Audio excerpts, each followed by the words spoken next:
na ng My Garden alien sa GMA Prime. After mag-disappear ni Grace matapos i-rescue si Doy, tuluyan na bang magpapaalam ang mag-amang Carlos at Doy sa kanilang My Garden alien?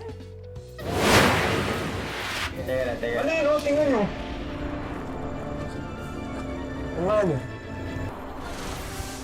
Sa pasilip ng finale episode, puzzled ang mag-amang Carlos at Doy played by Gabby Concepcion and Rafael Landicho sa nakita nila.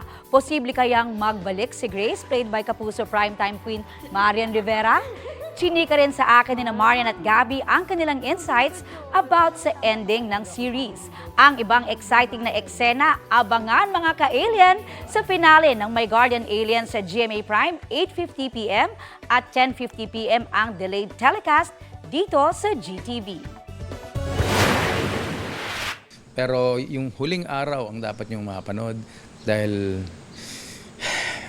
medyo masarap ba o masakit? Actually, yung ending, ay isa yun sa mga gusto kong ending talaga. Kasi yun ang dapat at yun ang tama.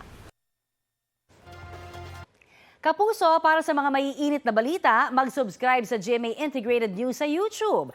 Sa mga kapuso naman abroad, subaybayan nyo kami sa GMA Pinoy TV at sa www.gmanews.tv.